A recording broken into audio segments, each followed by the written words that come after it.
Today, I'm going to get a real Decora Fashion makeover. I've never felt so kawaii. We are heading to Harajuku's most iconic Decora shops, getting a full transformation from head to toe, and then taking the finished look out onto the streets of Tokyo to see what it's really like to spend a day dressed in one of Japan's most colorful fashion styles. But first, let's figure out what makes Decora Decora. Hi, my name is Abby, and I am primarily a lolita fashion lover. I had admired Japanese fashion for years, but Decora especially felt intimidating. The colors, layers, and seemingly hundreds of accessories. It really seemed like one of those styles that only certain people could pull off. But since I started wearing lolita fashion and fulfilled my jfashion dreams, I wanted to continue to explore different jfashions that I've always been interested in. So what is Decora?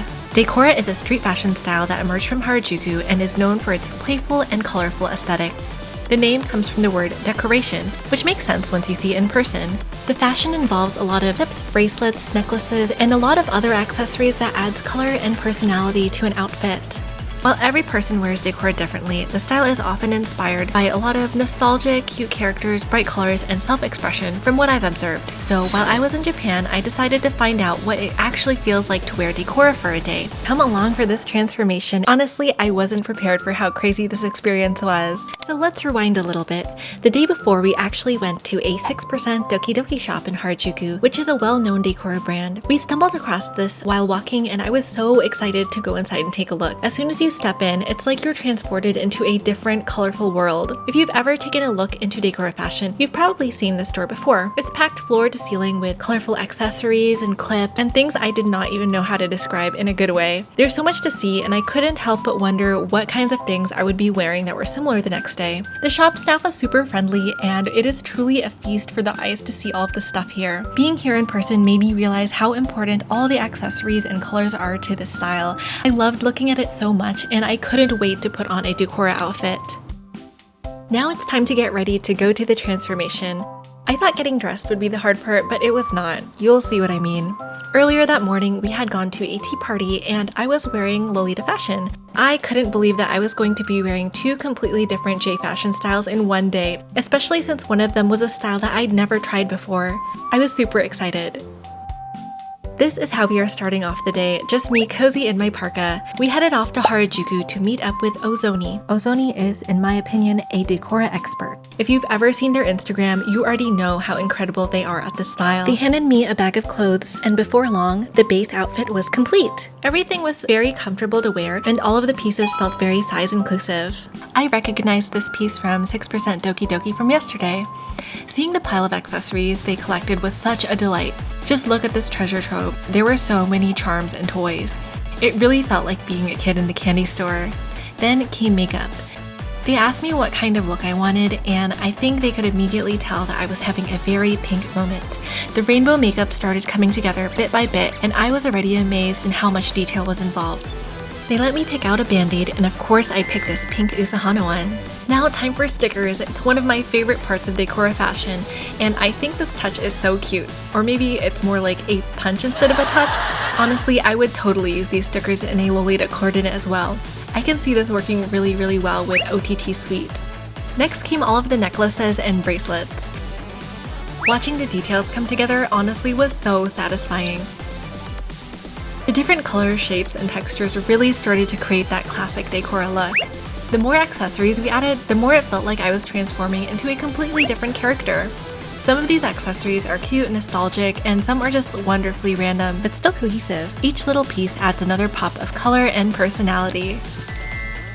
My other top favorite part is the hair clips. Just take a look at how this transformation will go. I am in love with how these clips are starting to come together, especially on my bangs. Watching Ozoni work was so fascinating. You could see them be so careful with the placement of every single clip, like creating a true work of art. I've already really loved Decora Fashion, but it gave me a whole new appreciation for all the detail and dedication that go into every single look. Look at how detailed they are in this bang styling. I was so shook. It's like they're drawing little pieces of bangs into perfect shapes and sections. What really amazed me is how intentional everything was. When you see photos of Decora online, it looks almost effortless, when in reality, every accessory is carefully chosen and positioned to create this incredible explosion of color. The precision is unbelievable. finally, time for the reveal. Oh my gosh, I barely recognized myself. There were so many accessories everywhere, even in the back. I had officially transformed into a walking rainbow, and just like that, I stepped out onto the streets of Harajuku. They truly did a wonderful job. Now that I was transformed, there is only one thing left to do: walk outside. I won't lie, I was a little nervous. Even though we spent so much time getting styled, stepping out into the middle of Harajuku, dressed like a walking rainbow, felt like a completely different challenge. The first time I wore out Lolita in public, I felt kind of the same way. There's always that moment where you're wondering if someone's looking at you, or you feel a little self-conscious because you know that your clothes stand out a lot. But the funny thing is, the second I stepped out into Takeshita Street, the feeling really started to disappear. Harajuku felt like the perfect place to wear Decora, and before long, I started feeling something I wasn't expecting: confident. My shirt said, "Kawaii is my armor," and honestly, that's exactly how it felt. Instead of feeling self-conscious, I felt empowered. Like I was allowed to take up space, and like I was allowed to be playful, and like I was allowed to be seen. That confidence even changed the way that I took photos. When I'm wearing Lolita, I usually pose in like a more elegant or sweet way, but with Decora, I kind of wanted to be more playful and expressive. Suddenly, I wanted to throw up a peace sign and interact with everything around me. It almost felt like permission to have fun. And before we can get even more into our Harajuku adventures, I had a very important mission: find my sister and show her my cool outfit. She was somewhere on Takeshita Street, but I just wasn't entirely sure where. Our search led us through a surprising number of places, including McDonald's and gachapon stores. Places she definitely was not. When we finally found her, her reaction was basically immediate. She immediately started admiring my outfit and was taking pictures and videos. Yeah, that's so cool. Of course, we also had to get some pictures together. With the mission complete, it was finally time to explore. One of my favorite shops was this Hello Kitty store.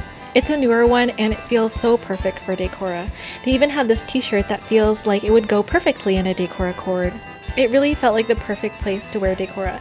Everywhere I looked, there were bright colors, cute characters, and playful displays. I really felt like I matched the store decor for once. Every corner you turned, there was another cute thing, which, as you can imagine, was really wonderful for us, but absolutely terrible for my wallet.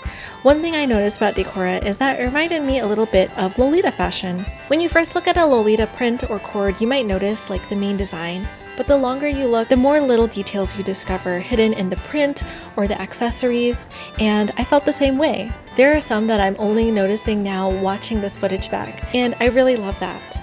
There's always something new to discover.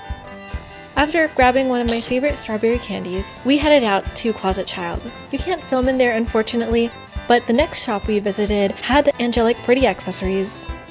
I was very tempted to get some of these. They were super cute. On to Wiggle Wiggle.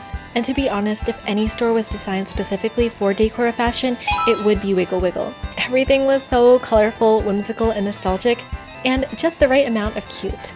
We almost left after exploring the main floor, but thankfully my sister told us there were photo spots upstairs, and I'm so glad she told us that because it was amazing. There were colorful rooms and photo ops and so many different little props that felt like stepping into a giant toy box. This ended up being one of my favorite places to take photos all day. While we were in here, there were some tourists that took pictures of me, and that experience was a little bit similar to wearing Lolita in the United States. Other than that, I didn't get too many other people approaching me, which I find to be the typical experience in Japan for me whenever I wear Lolita here. Next, we went to La Foret, which is like a J-fashion mecca in Harajuku. While we were exploring, I found a shop that was selling artwork which looked like it was from the same artist who designed my shirt. At that point, it felt like fate. Of course, I had to pick up the print as a souvenir, and it felt like the perfect way to remember the day. After that, we continued wandering through some of my favorite shops, including Liz Lisa and, naturally, Angelic Pretty. This is some of my favorite footage because I love the contrast of the rainbow to all of the pink in the store. It somehow goes perfectly together. I have to admit, it was a little funny visiting my favorite Lolita brand while wearing Decora head to toe. I really love how much detail and connection all of these beautiful fashions have. They both share the spirit of creativity, self-expression, and attention to detail. I think so many different fashions have these elements, and it really makes me appreciate them even more. After that, we made a quick stop at Uniqlo for my boyfriend, where he found a shirt with this quote, which felt especially funny considering that for once I wasn't wearing one of my usual Lolita dresses. And finally, no Harajuku trip is complete without some Purikura. This was one of my favorite Purikuras we took with all of the colors that we had. I would love to make a Decora-inspired Lolita coordinate someday, or maybe even pastel Decora, something that matches my own personal style. I would love to take elements from this outfit like a lot of clips, accessories, stickers, and other over-the-top colorful details. So after spending the day like this, I really understood the appeal. Decora isn't just about putting on a lot of accessories, even though part of it is, and I love that, but it's also about celebrating the things you love. And for one day, I got to become a human rainbow in Harajuku. After a full day of wearing Decora, it was finally time to retire the Decora outfit. Ozoni removed my hair clips and the mountain of accessories came off, but I kept the makeup and face stickers a little longer. I just wasn't ready to say goodbye just yet. Even without the outfit, I still felt a little bit Decora with the remaining stickers intact. We headed over to Shibuya for a few final adventures. Finally, we capped off the night with some ramen and a visit to Family Mart. Good night and goodbye from Shibuya Crossing. If you would like to see more jfashion adventures, please check out my other videos.